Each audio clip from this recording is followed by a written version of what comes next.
The first time I changed industries, everybody told me I was throwing away my experience. I'd spent years in medical laboratories, built relationships, earned credibility, knew the landscape, and I was walking away from all of it to go into logistics. People thought I'd lost my mind. You're starting over, they said. All those years, just gone. And honestly, part of me believed them. I remember lying awake thinking, what if they are right? What if I'm making the biggest mistake of my career? But I made the jump anyway, and then I did it again. Logistics to medical devices. And then again, medical devices to education and publishing. And again, corporate life to entrepreneurship. 5 pivots, 5 times being told I was throwing everything away. And somewhere around the 4th or 5th pivot, something shifted. People stopped warning me and started asking me questions. How do you keep doing this? How do you keep landing on your feet? What do you know that the rest of us don't? That's what this video is about. Not some magic formula, not 5 steps to pivot your career. Just the honest truth about what I learned. Often painfully about changing directions without losing yourself in the process. And if you've ever felt stuck in your career because you've invested too much to leave, this is for you. So let's get into it. So let's start with the biggest lie we tell ourselves about career changes. The lie is this: when you change industries, you start from zero.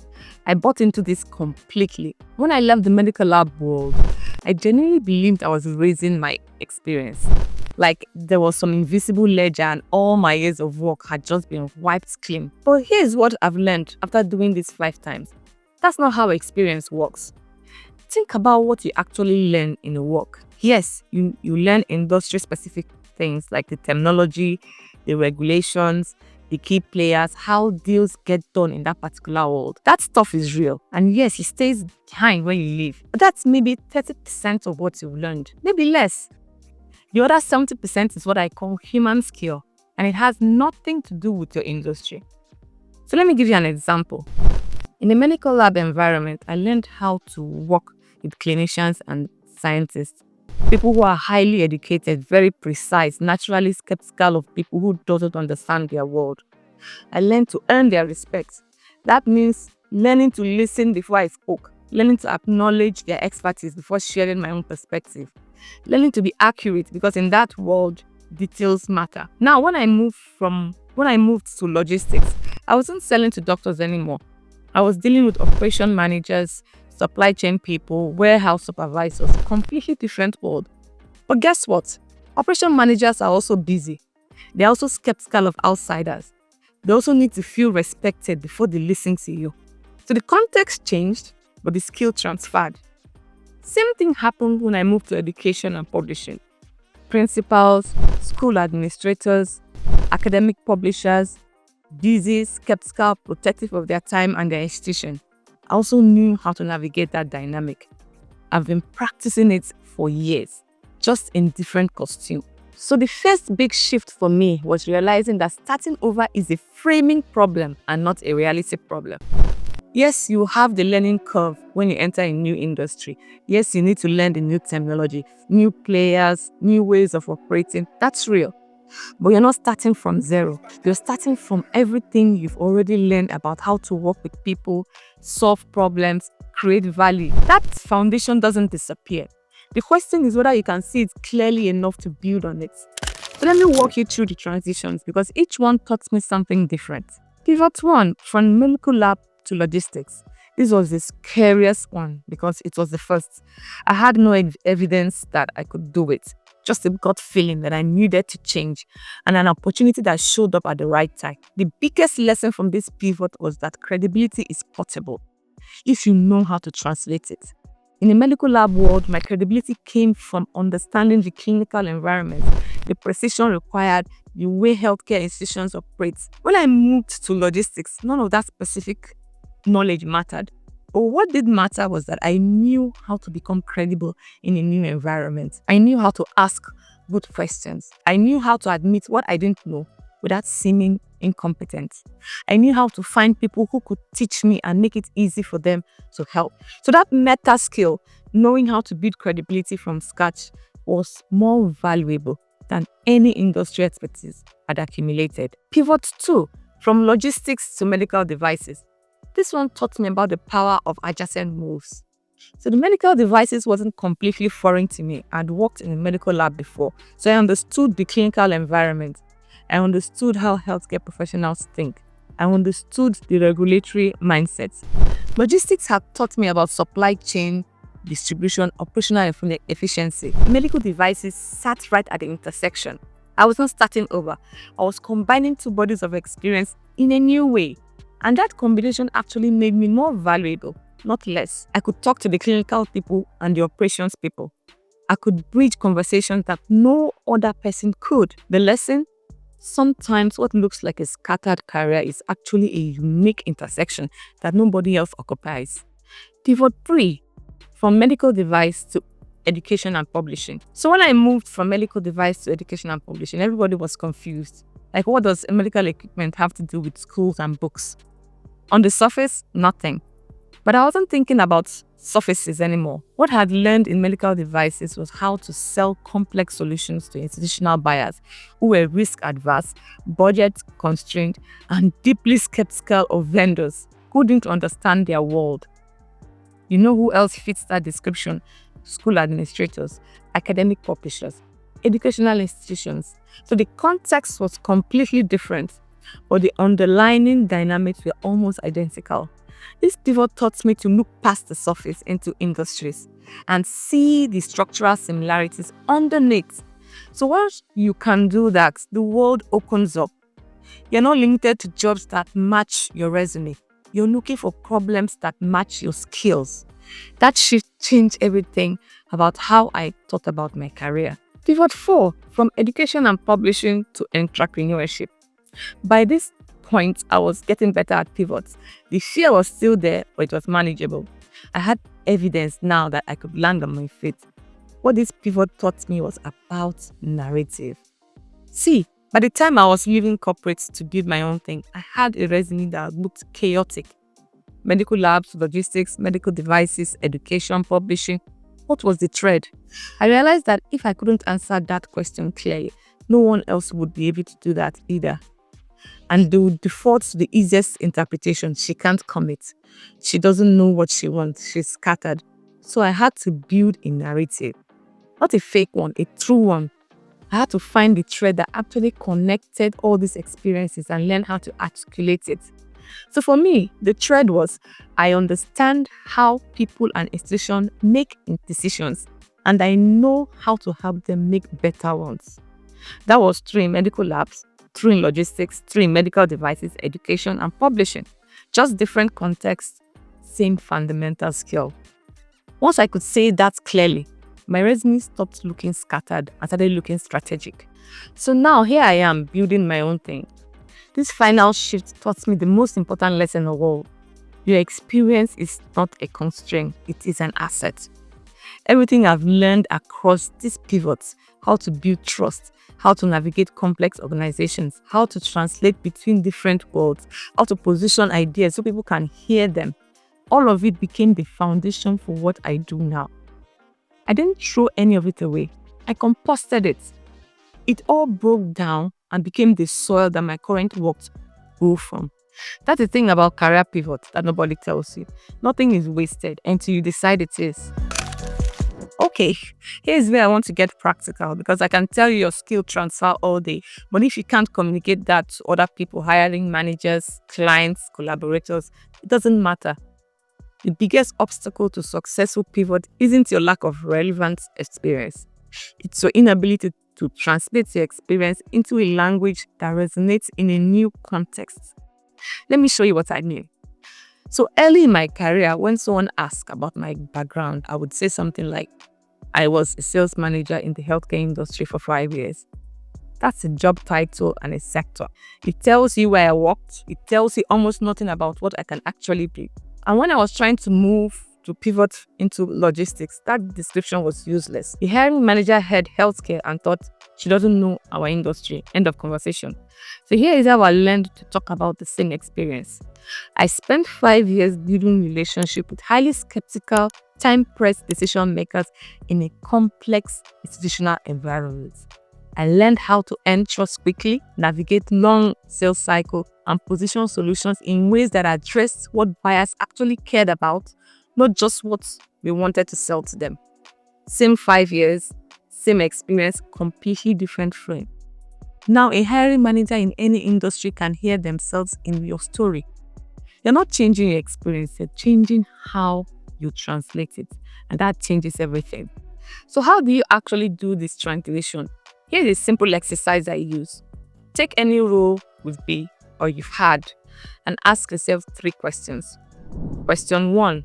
What was hard about this job that most people wouldn't understand from the outside? Not the official challenges in the job description, the real ones. The ones you had to figure out on your own. So for me, in medical devices, it was learning to have credibility with clinicians who had more education than me and assumed salespeople were a waste of time. That's not in any job description, but it was the core challenge of the role. Question 2. What did you get good at that you didn't expect to get good at? Not the skills you were hired for, the ones that you developed by accident. For me, I got good at reading rooms, knowing when to push and when to pull back, sensing when someone was about to say no, and then shifting my approach before they did. I wasn't hired for that. I learned it in the field. 3. What would be lost if you left tomorrow? This is a brutal question, but it's clarifying. If you walked out of the door and never came back, what would your team or your client or your organization struggle to replace? Not your task, not your judgment, your relationships, the ability to handle certain situations that other people avoid. So the answer to these 3 questions are your transferable skills. And once you can name them clearly, you can take them anywhere. Quick pause here. If you're seriously thinking about a career transition, not just watching this casually, but actually considering making a move, I put together something that goes deeper than what I can cover in this video. It's called the Career Transition Decision Framework. It's a free guide that walks you through how to map your transferable skills, position yourself for a new industry, and navigate the pivots without burning out or burning bridges. So everything I just talked about, the 3 questions, the translation problem, how to reframe your experience, it's all in there. Plus worksheets you can actually use. The link is in the description. It's free, so grab it if it's useful. Okay, so back to it. So I want to be honest about something. Everything I've said so far might make it sound like career pivot are a clean, logical process. You see your transferable skills, you translate them clearly, you land on your feet. It's not that clean. Every single pivot I've made came with doubt, real doubt, the one that keeps you up at night. What if I'm not good enough? What if I fail publicly? What if someone who warned me was right? I felt it every time, not just the first pivot, every single one. So here's what I've learned. The doubt doesn't disappear, you just get better at moving forward with it.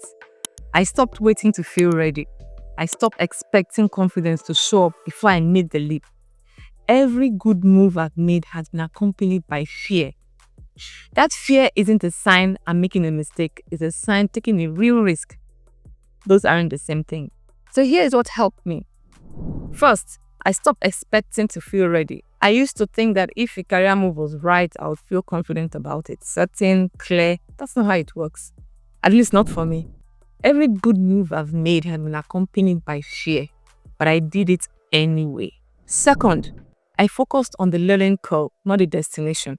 So when you're pivoting into something new, it's easy to get overwhelmed by how much you don't know. The gap between where you are and where you need to be can feel insurmountable. So what helped me was focusing on the next 90 days instead of the next 5 years. What do I need to learn in the next 90 days to be credible in this new environment? That's a manageable question. How do I master an entirely new industry? It's not. Third, I found people who had done it before, not mentors necessarily. Just people who had successfully pivoted and could tell me it was possible. Sometimes it was a conversation.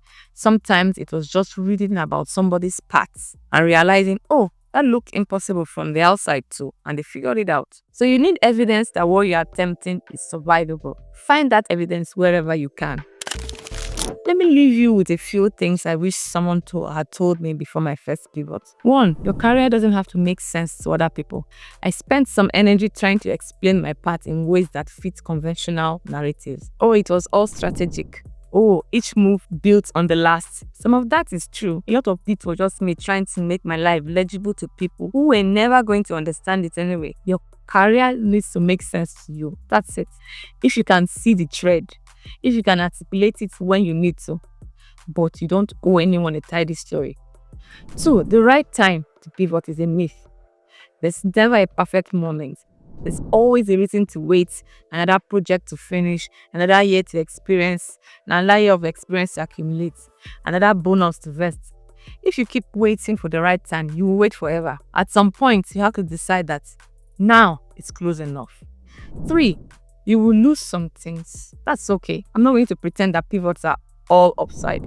When you leave an industry, you leave relationships, you leave credibility, insider knowledge. Some of that you can rebuild, some of it you lose. The question isn't whether you will lose anything. The question is whether what you're moving forward is what more than what you're leaving behind. Only you can answer that. And finally, you're not as stuck as you feel. If you're watching this and you feel trapped, like you've invested too much to change direction, or like you're too old or too specialized or too deep in your current path, I want to gently push you back on that. I've been in rooms with people who pivoted in their 50s, who changed everything after decades in one field, who rebuilt career from scratch and did meaningful work on the other side. You're not stuck. You're just at a decision point. And the experience you think you'll be throwing away, it's coming with you. Every bit of it. You just have to learn how to carry it. So the first time I changed industries, everyone told me I was throwing away my experience.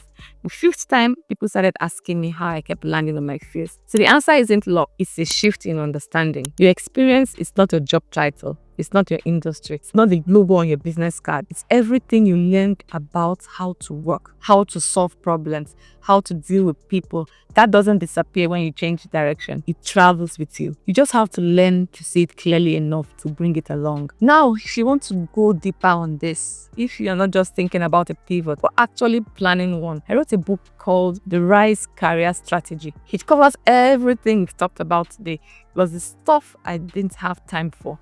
So how to research a new industry before you commit, how to build, bridge, network when you don't know anyone, how to negotiate when you're going in without traditional credentials, how to manage the emotional weight of starting something new.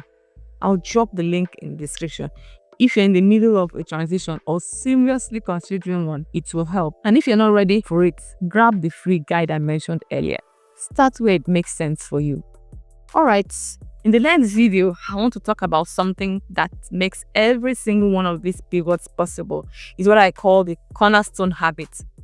The one practice that holds everything together when your career is in a flux. Because here is the thing, when you're navigating a transition, everything feels unstable. New environments, new people, new expectations. It's easy to lose yourself in the chaos. So the Cornerstone Habit is what keeps you grounded. It's the thing you protect no matter what, and it changes how you show up to everything else. So I'll tell you what's mine, how I discovered it, and how to find yours. The video drops next week. Subscribe if you don't want to miss it.